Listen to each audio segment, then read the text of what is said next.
ایسے ہی ذرا گپ بازی میں لگے ہوئے تھے. یہ تو تھوڑی سی جو تھی ہماری گفتگو جو ہو رہی تھی وہ لائٹ وین میں گفتگو ہو رہی تھی، اس کو خامخواہ اس شخص نے جو ہے وہ سنجیدگی سے لے لیا. ہم کھیل رہے تھے دل لگی میں، یہ بات ہم نے کہہ دی تھی. قل اب اللہ وآیاتہ ورسولہ کنتم تستہزئون، کہیے تو کیا تم اللہ کے ساتھ اور اس کی آیات کے ساتھ اور اس کے رسول کے ساتھ استہزاء کر رہے تھے؟ تمسخر، یہ دل لگی تمہاری، بازی بازی بارش بابا ہم بازی. اب اللہ اور رسول جو ہیں اور اس کی آیات جو ہیں وہ بھی تمہارے لیے تختہ برس بن گئی ہیں استہزاء اور تمسخر کا. لا تعتذروا، اب بہانے مت بناؤ. قد کفرتم بعد ایمانکم، تم کفر کر چکے ہو اپنے ایمان کے بعد.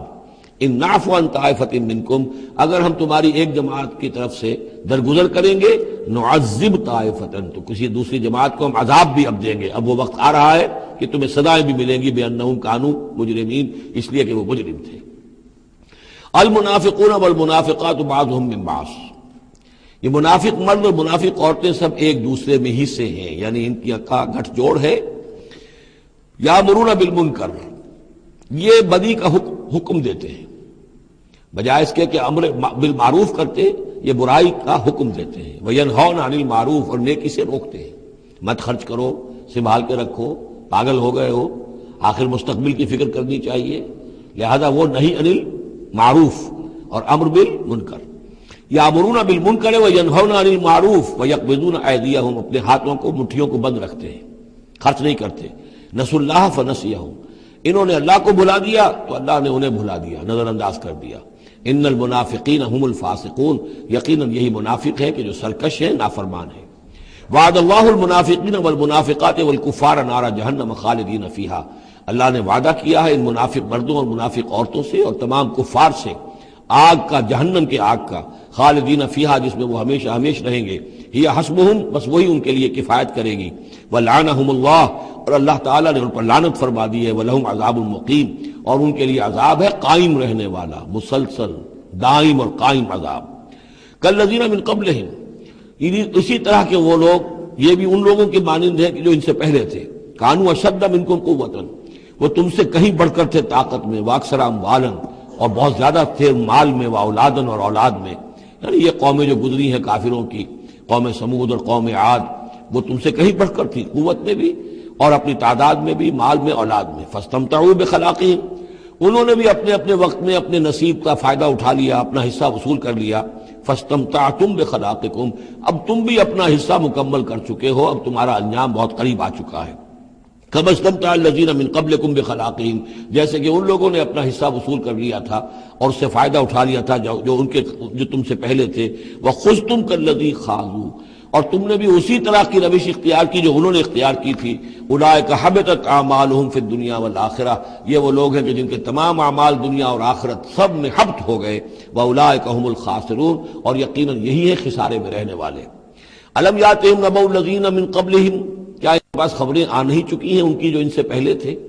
قوم نوح وعاد وثمود وقوم ابراہیم واصحاب مدین والمؤتفکات.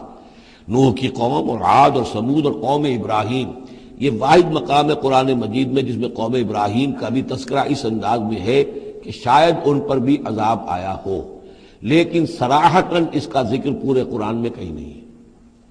وہ اصحاب مدین، اور مدین کے لوگ، والمؤتفکات، اور ان بستیوں کی جو الٹ دی گئی تھی، سدوم اور عمورہ. اتتہم رسلہم بالبینات، آئے ان کے پاس ان کے رسول واضح احکام لے کر، واضح نشانیاں لے کر. فما کان اللہ لیظلمہم، تو اللہ تعالیٰ ان پر ظلم کرنے والا نہیں تھا. لیکن کانوا انفسہم یظلمون، بلکہ وہ اپنے اوپر خود ہی ظلم ڈھاتے رہے. والمؤمنون والمؤمنات بعضهم اولیاء بعض، وہ منافق مرد اور منافق عورتوں کی بات تھی. اب فرمایا اور ایمان والے مرد اور ایمان والی عورتیں، بعضهم اولیاء بعض، وہ ایک دوسرے کے ساتھی ہیں، ایک دوسرے کے پشت بنا ہے، مددگار ہیں. یامرون بالمعروف، ان کا طرز عمل یہ ہے کہ نیکی کا حکم دیتے ہیں، مشورہ دیتے ہیں. وینہون عن المنکر، بدی سے روکتے ہیں. ویقیمون الصلاۃ، نماز قائم کرتے ہیں. ویؤتون الزکوٰۃ، اور زکوٰۃ ادا کرتے ہیں. ویطیعون اللہ ورسولہ، اور اللہ اور اس کے رسول کی اطاعت کرتے ہیں. اولئک سیرحمہم اللہ، یہی ہیں وہ لوگ جن پر اللہ تعالیٰ رحمت فرمائے گا. ان اللہ عزیز الحکیم، یقیناً اللہ زبردست ہے، حکمت والا. اللہم ربنا اجعلنا منہم. وعد اللہ المؤمنین والمؤمنات جنات تجری من تحتها الانہار خالدین فیہا، اللہ نے وعدہ کیا ہے مومن مردوں اور مومن عورتوں سے ان باغات کا جن کے دامن میں یا جن کے نیچے ندیاں بہتی ہوں گی اور اس میں وہ ہمیشہ رہیں گے، وَمَسَاكِنَ طَيِّبَةً فِي جَنَّاتِ عَدْنٍ، اور بڑے ستھرے اور بہت عمدہ مکان رہائش کے لیے ان کو دے گا رہنے کے باغات میں، ریزیڈینشل گارڈنز میں۔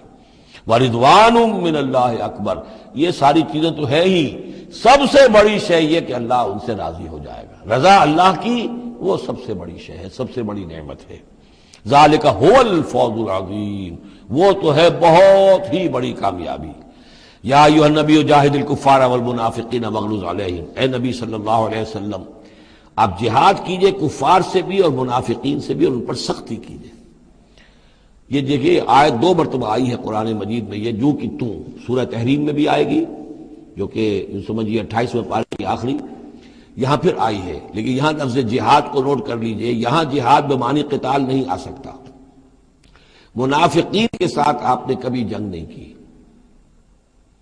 جہاد جد و جہد کوشش، ان کی ریشہ دوانیوں کو ختم کرنا، ان کی سازشوں کا زور توڑنا، یہ جہاد تھا، یہ جہاد۔ قتال کی کوئی نوبت منافقین کے ساتھ کبھی کوئی قتال نہیں ہوا۔ یہاں جہاد خالص اس جہاد کے معنی میں ہے جو قتال سے کم تر ہے، دون القتال۔ یا ایھا النبی جاہد الکفار والمنافقین، اے نبی آپ مجاہدہ کیجئے، جد و جہد کیجئے۔ اسی لیے جب غزوہ تبوک سے آپ واپس آ رہے تھے تو ایک حدیث ہے کہ آپ نے فرمایا رجعنا من الجہاد الاصغر الى الجہاد الاکبر، ہم چھوٹے جہاد سے بڑے جہاد کی طرف لوٹ آئے ہیں۔ اب اس کی تعبیریں مختلف کی گئی ہیں کہ اتنا بڑا جہاد سلطنت روما کے خلاف گئے تھے، اسے آپ جہاد اصغر کہہ رہے ہیں، وہاں سے لوٹ کر ہم آ گئے ہیں، اب جہاد اکبر سامنے ہے۔ تو اس کی عام طور پر جو توجیہ لوگوں نے کی ہے وہ تو یہ ہے کہ یہ جہاد جو نفس کے خلاف ہے وہ سب سے اکبر ہے، سب سے بڑا ہے، اور یہ بات صحیح ہے۔ آپ سے پوچھا گیا ای الجہاد افضل یا رسول اللہ، آپ نے فرمایا ان تجاہد نفسک فی طاعت اللہ، کہ اللہ کے رسول یہ بتائیے کہ سب سے افضل جہاد کس کا ہے؟ آپ نے فرمایا کہ تم جہاد کرو اپنے نفس کے خلاف اور اسے اللہ کا مطیع بناؤ۔ تو اسی پر گویا کہ اس کو محمول کیا ہے، لیکن میرے نزدیک حقیقت یہ ہے کہ اب یہ جو بارے آستین تھے کہ جو مدینے کے اندر منافقین تھے، اب ان کے خلاف جہاد کرنا تھا، اور اس میں چونکہ اندیشے تھے کہ ان کے تعلقات تھے اوس اور خزرج کے لوگوں کے ساتھ، عام لوگوں کے ساتھ دوستیاں تھیں، تو اس میں فتنے اٹھ لگے۔ واپس آ کر آپ نے مسجد زرار کو پھر جلایا ہے، گرایا ہے، یہ بہت بڑا قدم تھا۔ عام مسلمان جو اس میں مشتعل بھی ہو سکتے تھے کہ مسجد کو گرا رہے، لیکن یہ کہ یہ اقدامات آپ نے کیے ہیں صلی اللہ علیہ وسلم اس آیت کے اترنے کے بعد اور تبوک سے واپسی کے بعد۔ یا ایھا النبی جاہد الکفار والمنافقین واغلظ علیہم، اے نبی جہاد کیجئے کافروں سے بھی اور منافقین سے بھی اور ان پر سختی کیجئے۔ ومأواہم جہنم، ان کا ٹھکانہ جہنم ہے، وبئس المصیر، اور وہ بہت برا ٹھکانہ ہے۔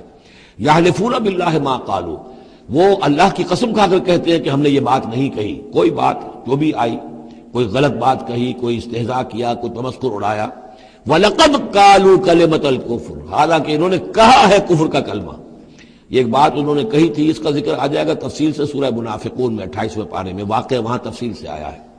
تو لیکن یہ کہ کسی نوجوان نے آ کر حضور کو بتا دیا کہ اس نے یہ کہا ہے، اب حضور نے طلب فرمایا، انہوں نے کہا نہیں یہ بالکل جھوٹ بولتا ہے اس نے، اور اس نے خامخواہ جو ہے فتنہ اٹھانے کی کوشش کی ہے۔ تب یہ آیت نازل ہوئی، اللہ نے اس نوجوان کو سچا کیا اس آیت کے ذریعے سے کہ جھوٹ وہ عبداللہ ابن ابی بول رہا ہے، یہ نوجوان نہیں بول رہا۔ یحلفون باللہ ما قالوا، وہ قسم کھا رہے ہیں اللہ کی کہ ہم نے وہ بات نہیں کہی۔ وَلَقَدْ قَالُوا كَلِمَةَ الْكُفْرِ، حالانکہ انہوں نے کہا کلمہ کفر۔ وَكَفَرُوا بَعْدَ إِسْلَامِهِمْ، اور وہ اپنے اسلام کے بعد کفر منکر ہو چکے، کفر کر چکے۔ وَهَمُّوا بِمَا لَمْ يَنَالُوا، اور انہوں نے ارادہ کیا تھا اس شے کا کہ جس کو وہ حاصل نہ کر سکے۔ یہ ایک خاص واقعہ ہوا تھا کہ جب تبوک سے واپس آپ آ رہے تھے تو ایک موقع پر آپ عام راستے سے، قافلے سے ذرا ہٹ کر ایک پہاڑی راستے کی طرف سے آپ کا گزر ہوا، اور وہ تنگ راستہ تھا، وہاں سے بس ایک ہی اونٹ ایک وقت میں گزر سکتا تھا۔ حضور کے ساتھ 2 آپ کے صحابہ تھے۔ وہاں ان لوگوں نے کوشش کی، منافقین نے، کچھ لوگ تھے کہ جنہوں نے اپنے ڈھاٹے باندھ لیے کہ پہچان میں نہ آئے، اور رات کی تاریکی میں انہوں نے ہاتھ چلایا، چاہتے تھے کہ حضور کو شہید کر دیں۔ بہرحال وہاں پر جو ہے کسی طریقے سے جو 2 آپ کے جانثار ساتھی تھے انہوں نے انہیں کھدیڑا، مار کر بھگایا۔ پھر حضور نے ان کو بتا بھی دیا تھا، جن میں حضرت حذیفہ ابن یمان بھی تھے رضی اللہ تعالی عنہ، اور حضرت عمار تھے، عمار ابن یاسر۔ ان دونوں کو بتا دیا تھا کہ فلاں فلاں نام ہے، یہ فلاں فلاں منافق ہے، لیکن یہ میرا راز رہے گا تمہارے پاس، تم نے یہ نام کسی کو بتانے نہیں ہے۔ یہ اسی لیے حضرت حذیفہ کا نام پڑ گیا تھا، صاحب سر النبی، نبی کا ایک راز ہے ان کے پاس، نبی کے ایک رازدان، وہ حضرت حذیفہ ابن یمان۔